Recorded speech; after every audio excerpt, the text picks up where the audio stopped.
المهم التران بعد ما عطشنا الدجاج ديالنا واحد تما الماء كيف تشوفوا انا وصلوا في الشرابه النص من السميده ديالي كندير في الغلاقه كتجيني اسهل. هذا داز 5 لتر يعني بيخصنا 5 سنتيم ديال التي بي اس.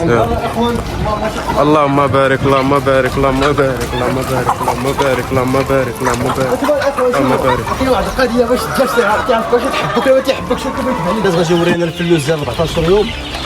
خليكم معانا. المهم الدراري كيف ما شفتوا هذه هي الحضانه نفس ديال الدواء هذاك اللي قطرنا ليه فمو هو هذا اللي غادي نديرو دابا هنايا. ولكن نسولو السي انس واحد السؤال حتى الاصدقاء حتى هما غادي يجيو يعرفوا كيفاش تخدم هاد العباج هاد لاكارت كيفاش تخدم زعما كيفاش شحال خصها تكون الحراره بينه وبين الرطوبه بينه وبين كيفاش على حسب الخدمه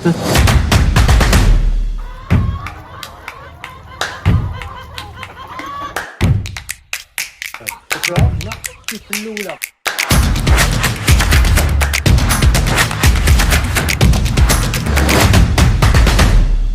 السلام عليكم الدراري والدريات، مرحبا بكم في اول فيديو عرض عندنا في يوتيوب القناه ديال المنصوري مول المزرعه. ان شاء الله الكونسيبت ديالنا غادي يكون تيدوي على الدجاج، وان شاء الله الفيديو الاول ديالنا في القناه غادي نمشي نتولعوا مع واحد الصديق في واحد المزرعه ديالو، غادي نحضروا الاول تفقيصه معكم في هاد لاباج، ومرحبا بكم وكملوا الفيديو باش تعرفوا كلشي.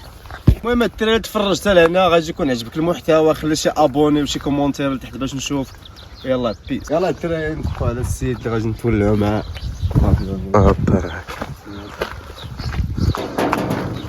انس السلام عليكم. كي داير الدنيا؟ مرحبا السيد الدراري غنتولعوا مع انس. السلام عليكم. تعرف لهم راسك. السلام عليكم الاخوان، كي دايرين؟ هانيه وكلشي مزيان بخير، بخير وعلى خير، الله يسخر. المهم معكم انس مولوع في الدجاج، الله يسخر الجميع. يلا خليكم مع الفيديو الدراري. بعد ما طلعنا عند السي انس للسطاح غادي تشوفوا معنا الفقاص.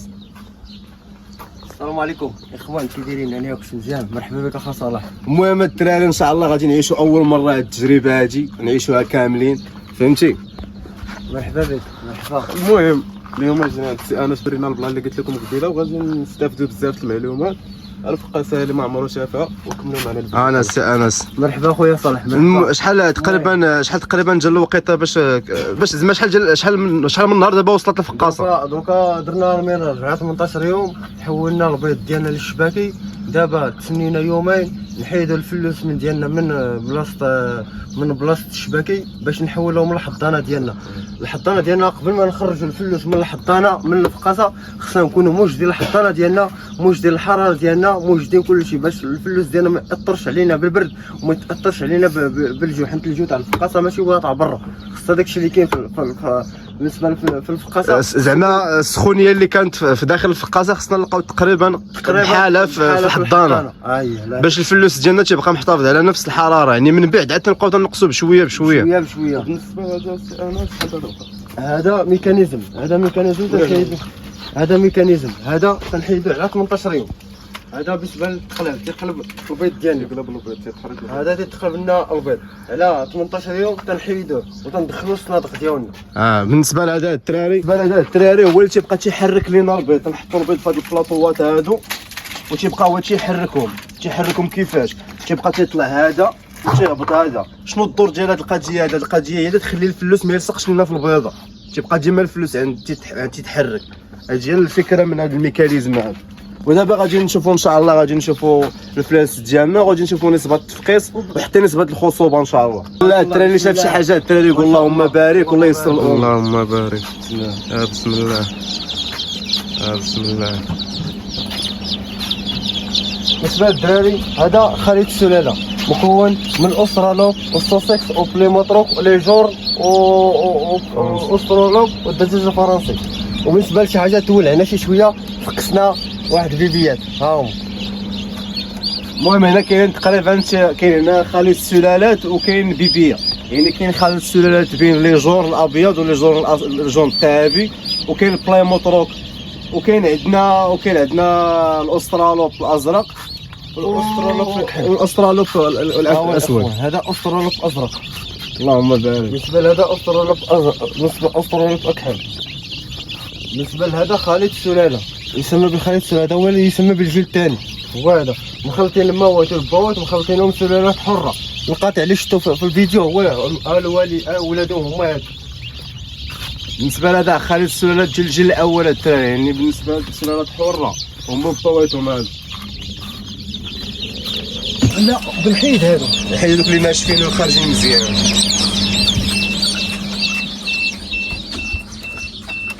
المهم الدراري كيف ما شفتوا انتم شفتوا معنا الفقاصه، هذا هو النهار الاول في التفقيس ديال الفلالس، يعني باقي غدا وبعد غدا هادي كمل التفقيصه.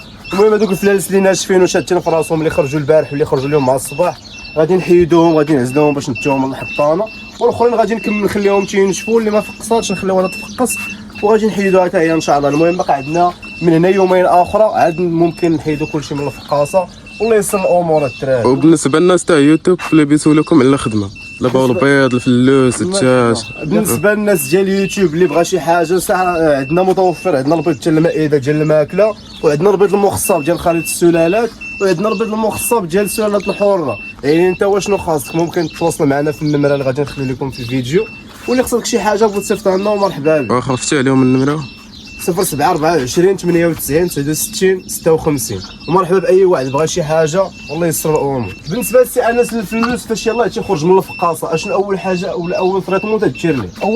اول طريطمون تنعطيوها ليه، تنعطيوه يا اما الماء والسكر يا اما الماء والعسل. اصلا حيت الفلوس تيخرج من عندنا من الفقاصه ديالنا سخفان، يعني خصنا نردو هذيك الحلويه ديالو بالماء والسكر.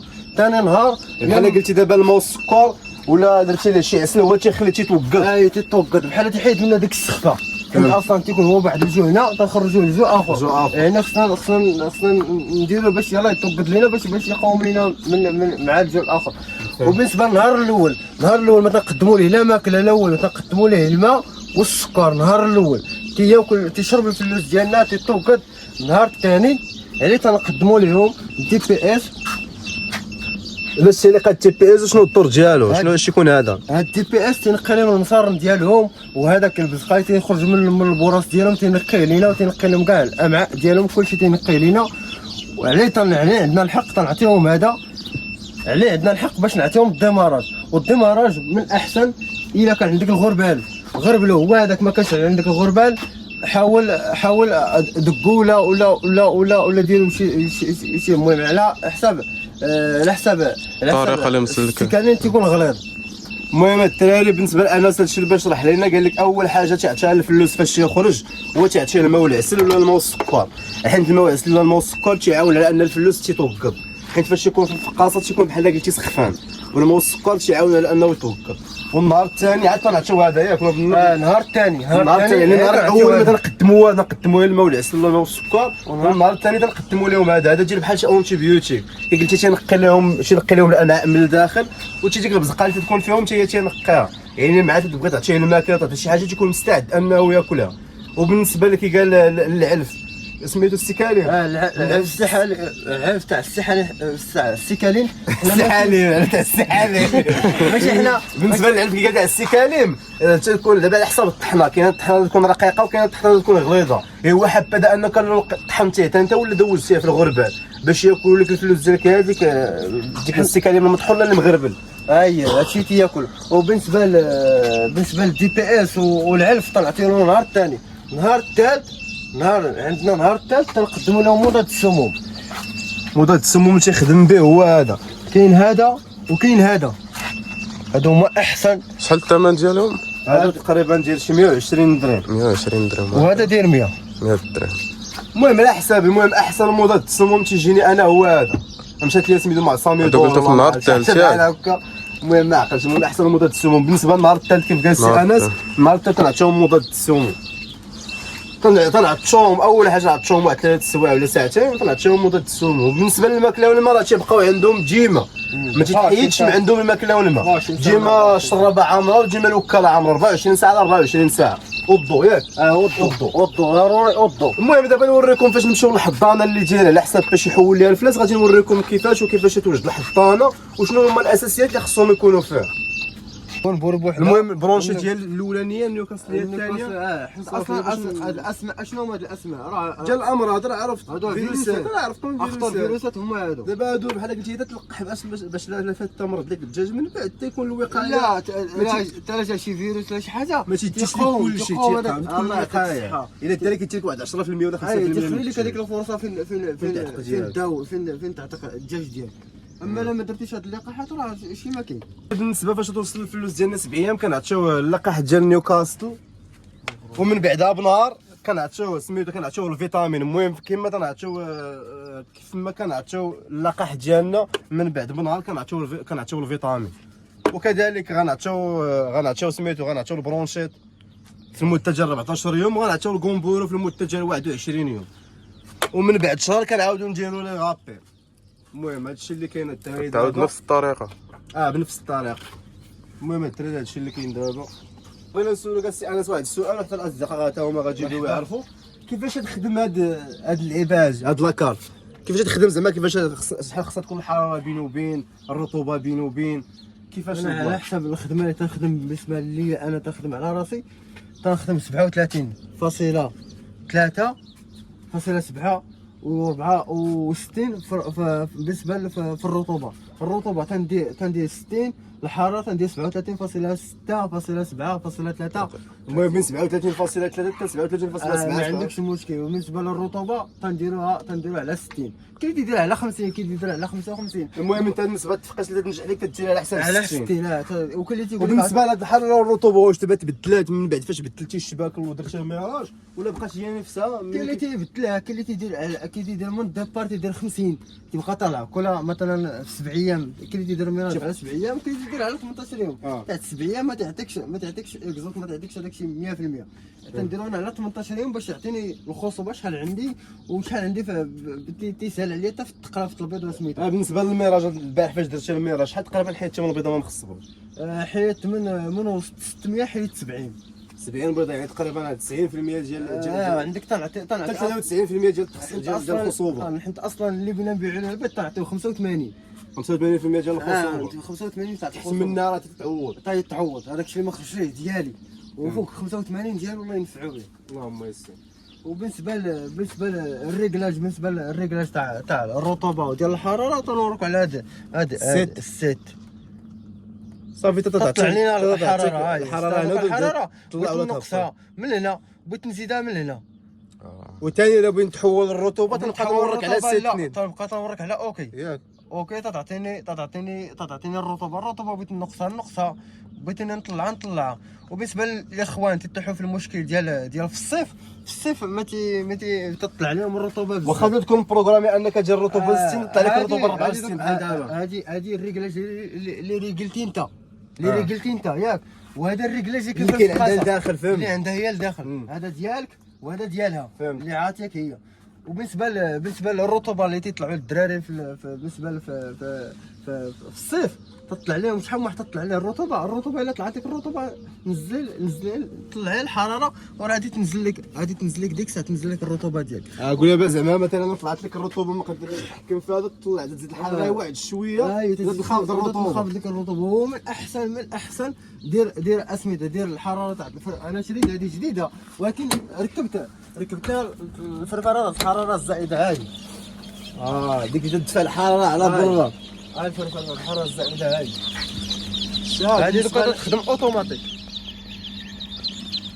هذه بالنسبه للاخوان باش تعرفوا. وبالنسبه للناس اللي باغيوك تخدم لهم بحال هاد اللعيبه هادي تخدم عليهم ولا خاصه زعما؟ لا بحال هاد اللعيبه اللي زاد لداخل. تتبعهم قادتين. لا هذه راه ساهله، راه تركبها مع سميتها هذه ساهله، ماشي شي حاجه اللي واعره ولا شي حاجه. تتركبها مع عندها بلايصه هنايا فاش تبرونشا مع تدير تعاون انت تخرج صافي تدير. وبالنسبه لها ديال الدراري الثلاجه حتى هي راه فقاصه، راه خدامه، خاصها واحد شويه ديال الاصلاحات. غادي نكملوها، غادي نقادوها ان شاء الله، وغادي فاش نبغيو نقادوها غادي ندير لكم فيديو ونوريكم داكشي بالديتاي، الحوايج اللي بدلنا والحوايج اللي غادي نديرو، الحوايج اللي ما بقاوش خدامين. المهم ان شاء الله فاش نبغي ندير فيديو غنلوحو لكم. فالميكانيزم ديال هادي وديال هادي تيكونوا مختلفين، هادي تيكون عريض وهادي تيكون طويل. هذه ثلاجه هو الميكانيزم ديال الثلاجه هو هذا. الانسان اللي بغى يبدا بدايه، الانسان اللي بدايه وما عندوش وفر عنده شي تاع الفلوس، الاحسن ديال الثلاجه يمشي يشري باك ديالو فيه اكار وفيه فرفاره، فيه فرفاره كبيره بحال هذه، فيها بولا، فيها الصوص، فيها فلوطوره، فيها فلوطور، فيها فواحه. هاد الفواحه هذا تشريها حتى هي، ولا تشوف شي معلم حداك ولا شي حاجه تفهم تا هو في هادشي تاع سميتو، ولا دخل قلب على راس. شحال تهز من بيضه هادي؟ هادي تهز 600 بحال هادي بحال وبالنسبه في الصيف هادي تخدم احسن من هادي. علاش؟ حيت هادي طالو، هادي فرشي هادي تسخن بزاف على هادي الثلاجه تحافظ على الحراره اللي فيها داخل. حتى هادي مركب لها الفرفره الحراره الزائده، هاي مركبها لها. هاد الفرفره الحراره الزائده الا بغيتي تعرفوها راه ماشي هادي تاع الطواليت، هذيك تخرج الحراره الزائده تتركب في الطواليت. ها هي هادي اش كتخرج الريحه، تخرج الريحه. حيت نخدموها بالنسبه للثقافات نخدموها فيها. وبالنسبه للاخوه اللي بغيت يتقدى لاكار ما يتقداش اكس ام ما يتقداش هادي، يتقدى اكس ام هي احسن ماركه.